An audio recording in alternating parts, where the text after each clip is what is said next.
Est-ce que le cardio est indispensable pour perdre de la graisse et du poids en règle générale? C'est une question qu'on m'a posée notamment lors de ma dernière vidéo, dans laquelle je présentais un protocole de perte de graisse intensive sur 14 jours, et on m'a demandé, un des premiers commentaires je crois, est-ce qu'il faut faire du cardio en plus? Et c'est toujours la question qu'on se pose quand on entreprend de faire un régime ou de perdre de la graisse, etc. Est-ce qu'on doit faire de l'activité physique ou est-ce qu'il faut se concentrer uniquement sur la diététique, sur ce qu'on mange? Et la question, on ne peut pas y répondre de manière évidente comme ça va dépendre de toi. Et je vais te montrer si oui ou non tu dois faire du cardio ou pas. En fait c'est simple, il faut que tu te bases tout simplement sur les résultats que tu as. On va dire que aujourd'hui tu commences ton régime et tu te dis ok, je vais enlever des calories à mon alimentation. Je vais peut-être réduire mon apport en calories de 10%, voilà, pour commencer ma perte de graisse et que mon organisme se mette à brûler des réserves de gras. Et au bout d'un certain temps, tu vas appliquer ta petite diète pendant quelques jours, quelques semaines, et au bout d'un certain temps, tu risques de t'apercevoir que ta perte de graisse, elle stagne. Elle a tendance à s'arrêter, à se freiner. Tu perds plus du gras aussi vite qu'au départ, et tu as l'impression que chaque jour est le même que le jour d'avant, quoi. Que tu n'as pas changé physiquement depuis quelques jours. Et là, tu te dis, je vais faire du cardio, ça va accélérer les choses. Alors, c'est pas nécessairement la première chose à faire. Déjà, ce qu'il faut savoir, c'est que quand tu fais une diète, un régime, ton métabolisme, il ralentit au fur et à mesure du temps. Il ralentit pas beaucoup, mais il ralentit un petit peu. Il peut ralentir de 100, peut-être 200 calories au bout de quelques semaines, ce qui fait que le petit déficit de calories que tu as créé, finalement, il suffit plus à faire perdurer ta perte de poids. Donc tu stagnes. Et là, tu as deux choix possibles. Soit tu continues à baisser encore tes calories, tu les rebaisses encore de 200 ou 300 calories, histoire de relancer la sèche. Notamment, la plupart des gens qui s'y connaissent un petit peu, qu'est-ce qu'ils vont faire? Ils vont enlever des calories, mais ils vont enlever des calories glucidiques pour accélérer encore les choses. Donc ils vont enlever quelques grammes de glucides de leur alimentation. Mais grosso modo, tu as cette possibilité-là. Reculer tes calories, les faire descendre encore un peu plus, pour compenser la baisse du métabolisme. Sauf que ça, c'est pas quelque chose que tu peux faire dans tous les cas. Je te donne un exemple tout bête. Admettons que toi, tu as un besoin en calories tous les jours de 1500 calories. Tu en enlèves 300-400 pour commencer ta sèche, pour commencer ta perte de gras. Au bout de quelques semaines, tu vas t'apercevoir que ta perte de poids, elle stagne. Sauf que là, tu vas plus pouvoir baisser tes calories, parce que tu as déjà très peu de calories dans ton alimentation. Donc tu es bien obligé de conserver une certaine quantité d'aliments, ne serait-ce que pour les vitamines et pour l'aspect psychologique aussi, pour le mental. Donc tu peux pas baisser tes calories. Et là, la seule solution qui s'offre à toi, c'est d'augmenter tes dépenses, d'augmenter ton activité physique. Donc typiquement, tu vas te mettre à faire du cardio. Maintenant, là où j'attire ton attention, c'est que c'est pas nécessairement le cardio qui va t'aider, c'est la dépense. En fait, c'est une balance, les calories. C'est calories mangées et calories dépensées, ça fait un déficit de calories ou ça fait un surplus de calories. Si tu veux accélérer ta perte de graisse et ta perte de poids ou la relancer, t'es pas obligé de t'infliger du cardio. Typiquement, tu as juste besoin d'avoir une bonne diète, d'avoir un déficit de calories qui soit suffisant et un apport en glucides qui soit cohérent. À partir de là, tu vas brûler du gras. Maintenant, si ta perte de poids elle stagne, tu peux ajouter de la dépense. Mais tu n'es pas obligé de faire du cardio. Tu peux tout simplement ajouter de la marche. Bon, la plupart des gens vont ajouter du cardio parce que c'est la manière traditionnelle, celle que tout le monde fait. Mais tu n'es pas obligé de le faire. Après, tu peux aussi te servir du cardio comme d'un accélérateur de résultats. Auquel cas, tu commences ta diète, on va dire aujourd'hui, tu enlèves 10% de tes calories, et puis tu vas te dire, je vais faire aussi du cardio en plus pour accélérer les résultats. Alors ça peut être une bonne chose, surtout si tu as pas mal de gras à perdre, ça peut vraiment t'aider à écourter, on va dire, le processus. Mais c'est pas forcément là non plus un truc forcément que tu es obligé de faire. Parce que déjà, peut-être que tu as déjà un programme de sport, peut-être que tu fais déjà pas mal de sport, et auquel cas, rajouter encore de l'activité physique, ça peut être contre-productif.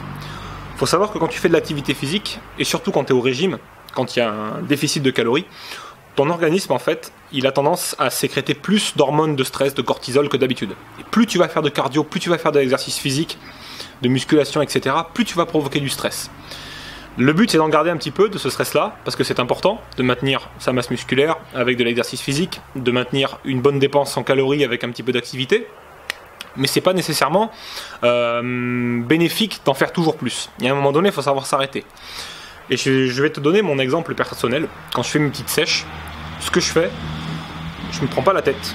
Je conserve exactement le même principe de fonctionnement au niveau sport, sauf que le dimanche, je me fais soit 2 heures de vélo, mais tranquillement, tu sais, je vais me balader, je me prends pas la tête, je fais pas du vélo à fond, soit je vais me faire de la marche, 2 heures de marche.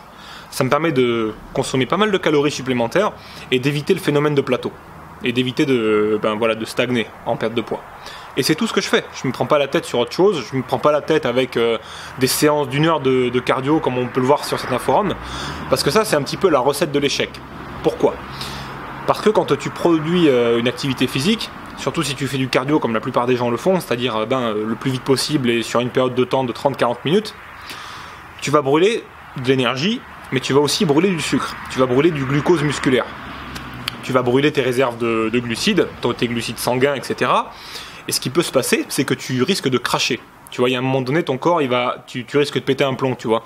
Tu risques de faire des fringales, tu risques de faire des pics d'énergie, tu vas faire des pics de glycémie, tu vas plus avoir de glucides en fait et de sucre qui vont circuler dans ton sang. Et tu risques de te retrouver avec une énergie misérable. Et tu vas te sentir misérable. Tu vas être fatigué, tu vas être mort et tu vas avoir envie de bouffer n'importe quoi. Auquel cas, tu vas flinguer les 10 jours de diète que tu t'es infligé les 10 jours précédents. Donc ça sert à rien de faire trop de cardio. Au contraire. Je vais te donner un exemple qui m'est arrivé il n'y a pas si longtemps que ça. C'était en 2014. J'avais fait une petite période de sèche pour perdre un peu du gras que j'avais accumulé pendant l'été. Et je m'étais dit, allez, tu mets tout, tu donnes tout, et t'en fais le maximum. Alors je m'étais mis un max de cardio, la diète la plus agressive possible.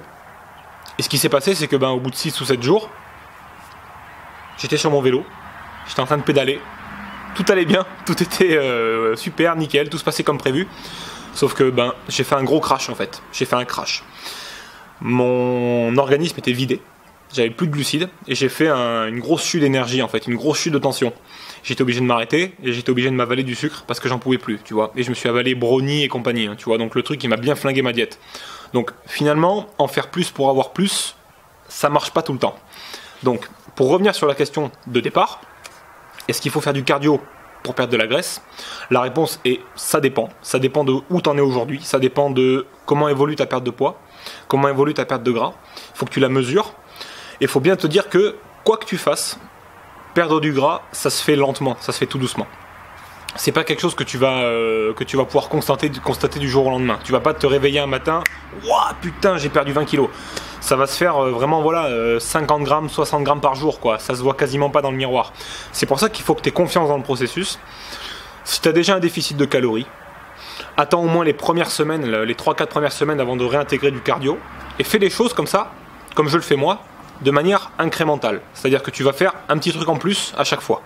À chaque fois que tu stagnes, tu rajoutes un petit peu de cardio, 20-30 minutes.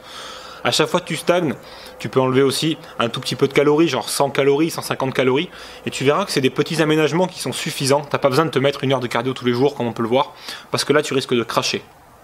Voilà, donc j'espère qu'avec cette vidéo, j'ai répondu un petit peu à tes questions vis-à-vis du cardio, et que ça va t'aider à savoir si tu dois en faire ou pas. Je te le dis clairement, d'un point de vue personnel, moi j'ai toujours été obligé de rajouter du cardio au bout d'un certain temps parce que la perte de poids elle stagne. C'est aussi un bon moyen de ne pas toucher aux calories et de continuer à garder une certaine quantité d'aliments dans son alimentation sans les descendre encore plus. Donc tu vas tabler sur le côté dépenses et pas sur le côté nourriture. Donc un petit peu de cardio c'est bien, maintenant il faut être patient, il faut que les résultats se fassent et laisser à la nature le temps de faire les choses. Je te remercie d'avoir regardé cette vidéo, je t'en ai préparé une deuxième dans laquelle je vais te donner 2 conseils simples, tu vas voir, c'est tout con, mais ça va te permettre d'éviter le phénomène de plateau, tu sais, de stagnation, quand tu perds du poids et puis que ça s'arrête. Plutôt que de faire du cardio, tu vas voir que ça c'est 2 choses qui sont primordiales et qui vont t'aider vraiment à éviter ce phénomène. Donc tu peux cliquer sur le petit bouton qui est là pour visionner cette vidéo avec moi, on va se retrouver dans 2 minutes.